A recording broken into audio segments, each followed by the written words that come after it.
कल उत्तर प्रदेश की चुनावी राजनीति में सुपर डुपर थर्सडे है, सुपर गुरुवार। कल मुख्यमंत्री योगी आदित्यनाथ अयोध्या में रामलला का दर्शन करेंगे और दिल्ली से पीएम मोदी अन्योदय योजना के तहत 1 करोड़ गरीबों को मुफ्त अनाज बांटेंगे। कल 5 अगस्त है। कल ही के दिन शिलान्यास हुआ था राम मंदिर का। आपको याद होगा भूमि पूजन 1 साल पहले कल ही के दिन था। कल समाजवादी पार्टी पूरे राज्य में साइकिल यात्रा करने वाली है। खुद अखिलेश यादव लखनऊ में साइकिल चलाने वाले हैं, प्रेस कॉन्फ्रेंस भी करने वाले हैं। कल समाजवादी पार्टी नेता जनेश्वर मिश्र की जयंती है, जिसके मौके पर समाजवादी पार्टी उनके गृहनगर बलिया में ब्राह्मण सम्मेलन भी कर रही है, जैसा कि बीएसपी कई दिनों से करती आ रही है। और कल बीएसपी का ब्राह्मण सम्मेलन सीतापुर और लखीमपुर में होने वाला है। यानी यूपी की तीनों बड़ी पार्टियां कल जनता के सामने चुनावी मैदान में होंगी। हालांकि चुनावों की तारीखों की घोषणा अभी तक नहीं हुई है, लेकिन सबसे ज्यादा नजरें अयोध्या पे टिकी है। कल राम मंदिर के भूमि पूजन का 1 साल जो पूरा होगा और उस वक्त योगी का अयोध्या में होना और पीएम मोदी का वीडियो कॉन्फ्रेंसिंग से जुड़ने के चुनावी मतलब साफ निकाले जा सकते हैं। अयोध्या से मेरे सहयोगी पंकज झा की ये खास रिपोर्ट।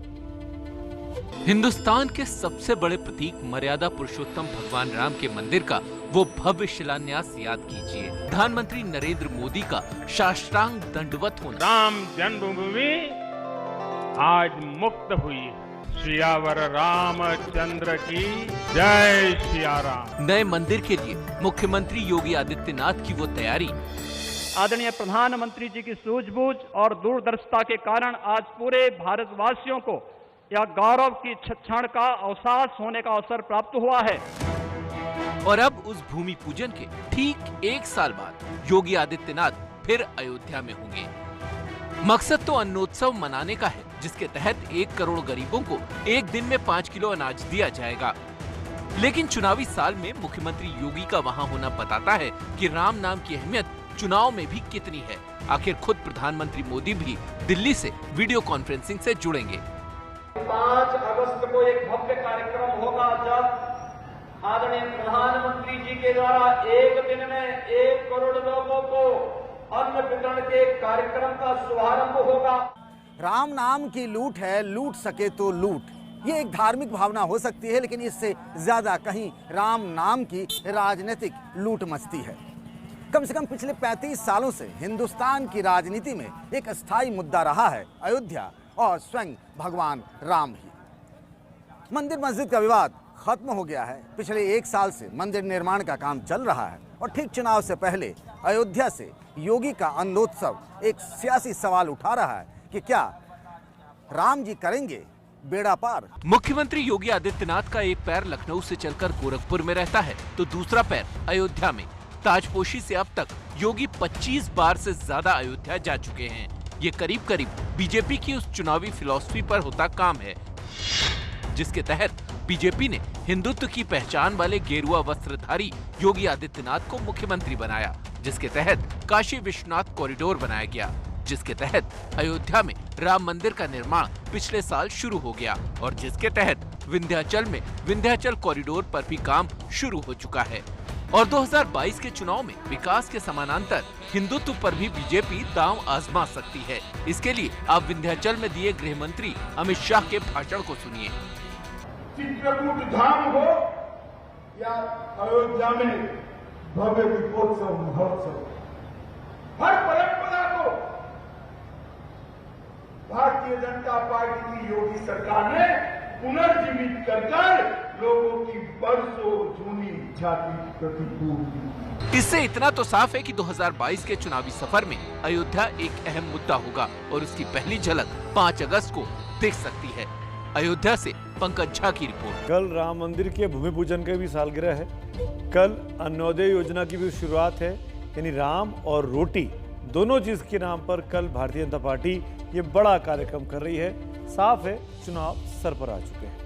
राम मंदिर आंदोलन को धार मिली 25 सितंबर 1990 को, जब अयोध्या से राम रथ यात्रा पर तत्कालीन बीजेपी अध्यक्ष लाल कृष्ण आडवाणी निकले थे और यह आंदोलन मुकाम पर पहुंचा 5 अगस्त 2020 को, जब अयोध्या में प्रधानमंत्री मोदी ने मंदिर का भूमि पूजन किया।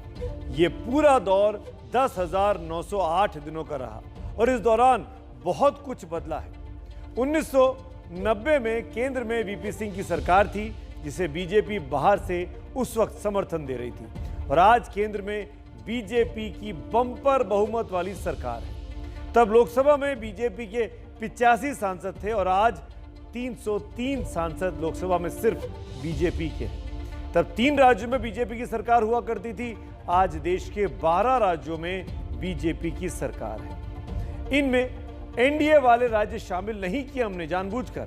बीजेपी ने राजनीति के राम नाम को पकड़ रखा है और खास बात यह है कि उसकी खींची लकीर पर ही यूपी में दूसरे दल भी अब चलने को मजबूर हो रहे हैं, चाहे समाजवादी पार्टी हो, बहुजन समाज पार्टी हो या फिर कांग्रेस।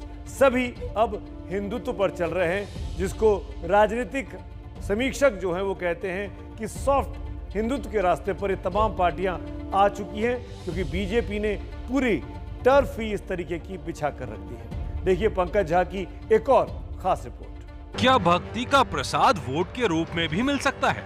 ये सवाल इसलिए उठ रहा है, बीजेपी अगर अयोध्या में राम मंदिर, काशी में काशी विश्वनाथ कॉरिडोर और विंध्याचल में विंध्याचल कॉरिडोर बनाने की वाहवाही ले रही है, तो विपक्ष भी अब नरम हिंदुत्व के रास्ते पर बढ़ चला है। राम के बगैर भारत का कोई काम ही नहीं, और जो रामद्रोही हैं उनके अभी भारत में कोई काम नहीं तो ब्राह्मण राजनीति के बहाने ही सही मायावती की पार्टी अयोध्या से अपनी ब्राह्मण सभा की शुरुआत क्यों करती? बीएसपी के संस्थापक और दलित राजनीति को उभार देने वाले काशीराम ने कभी कहा था, अयोध्या में राम जन्मभूमि बाबरी मस्जिद की विवादित जमीन पर शौचालय बना दिया जाए। लेकिन आज बीएसपी को भी लगता है कि राम का नाम ही चुनावी वैतरणी पार लगा सकता है। जैसा कि अभी आप ही लोग मीडिया आपके साथी पूछ रहे हैं कि साहब आप कैसे आ गए, यहाँ तो खाली भारतीय जनता पार्टी को अधिकार है आने का। तो ये सुनकर के बड़ा अचंभा हो रहा है कि अगर दर्शन करने हैं रामलला के, तो क्या वो उन्हीं के हैं? वोट की कसौटी पर धर्म को भी इसी तरह कसा जाता है। गुरुवार को जब योगी आदित्यनाथ अयोध्या में रामलला का दर्शन कर रहे होंगे, उसी वक्त समाजवादी पार्टी के अध्यक्ष अखिलेश यादव साइकिल पर लखनऊ में वोट यात्रा। लेकिन साइकिल का पहिया भी नरम हिंदुत्व की छाव में चल रहा है। तभी तो इसी साल जनवरी में चित्रकूट जाकर अखिलेश ने कामदगिरी पर्वत की परिक्रमा की, जबकि उससे पहले अयोध्या ये भी पहुंच चुके हैं खुद को राम भक्त बताने के लिए। अयोध्या जैसी पवित्र धरती से ये बात हम समाजवादी लोग कहें और हमारे भगवान के बीच रह करके अगर आशीर्वाद मिल गया पूरी बहुमत की, और जो समाजवादियों ने कहा कि 351 सीटें जीत करके सरकार बनाने जा रही है समाजवादी पार्टी। यूपी में बीजेपी की चुनावी राजनीति को देखिए तो ज्यादा फोकस पूर्वांचल और अवध पर है।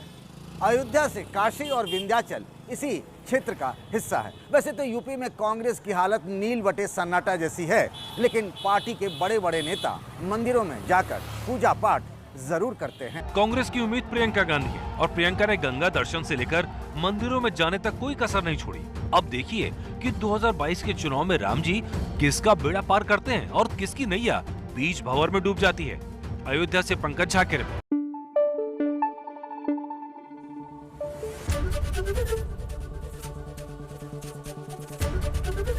एबीपी न्यूज आपको रखे आगे।